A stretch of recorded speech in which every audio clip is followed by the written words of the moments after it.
Hey everybody, it's Mike with the 1974 GMC. I'm getting a little tired. Um, I've been working on this for quite a few months straight now and getting close to the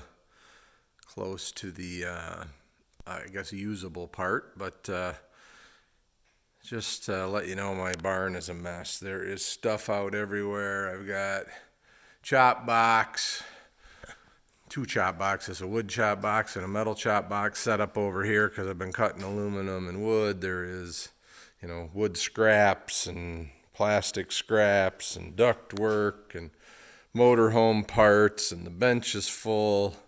Today, before I start, I'm going to do a little bit of a cleanup out here because it's just a mess.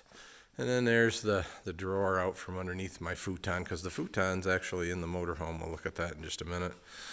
There's all, I guess, scrap and new supplies. There's still some full sheets there, but a lot of pieces, parts, saws and hole saws and clamps and squares and sawdust.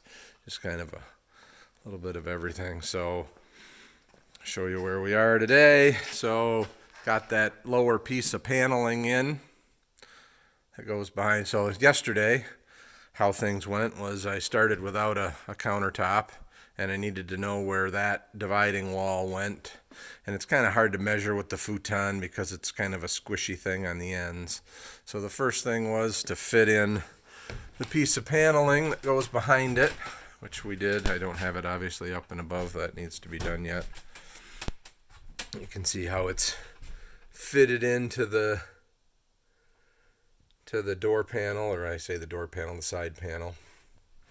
And there's my outlet that'll be above it so people could plug their phones in while they were sitting there or something like that. And then you can see we did then figure out the end panel, and then we figured out the countertop. And I think I've told you in the past that I'm cheap. And we went to Home Depot, and for about the ugliest piece of Formica covered countertop with a backsplash on it that I would have had to cut off, was like, for a 6-foot piece, which is what I would have needed, was about, I think, $150. And so then we said, well, let's look at butcher block, and that was like $250, and it was like $300, and it's like, yeah, for starters, that's not really what we want. We looked on Facebook Marketplace and found this. It was an island, and I don't know if you can see, but there's a couple pieces of it over there.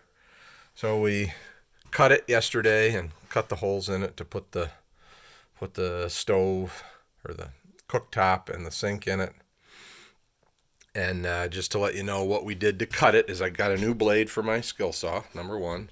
Number two, every place we cut it, this was obviously a bigger piece there, we put tape. So just some masking tape, put it down nice and tight.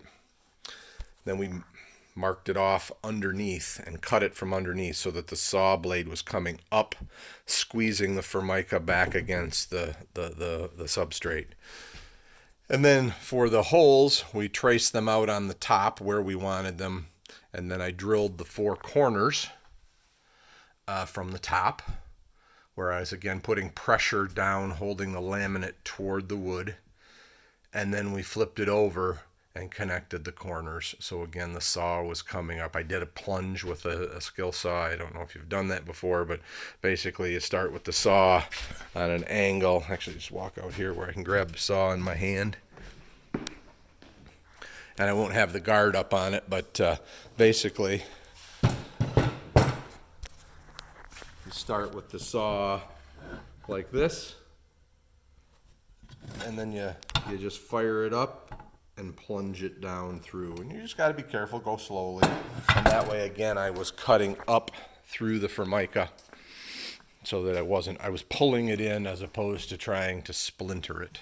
And I did have to back up a little bit, which is in the splinter direction, but I just did it really slowly because you're cutting backwards with the blade, which they typically do pretty well. So I'm pretty excited to have that in.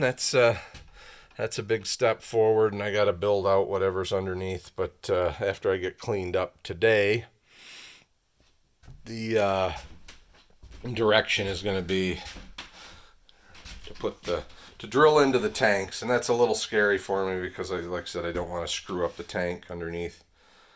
Those are expensive, and I don't really want to drop them back out, and although they can be replaced relatively easily, I don't want to do that right now. So that's kind of where we are. My wife is actually working on the curtains for the back down in the basement. She bought some material, and she is going to work on that today. She said there's a board out here with some stains she was looking at. Yeah, this must be it for the interior. She said one looked dark and one looked yellow. So let her pick out what she wants. Like I said, I don't want it too dark inside, but that must be the piece she picked to use as a sample. These were just some stains she had already. So, all right, everybody, time to get this place cleaned up a little bit and organized so that I'm not looking for everything I need, get all my drills back in the drill holster, and so that when I want something I can find it. But yeah, it's kind of a mess out here. All right, everybody, have a great day.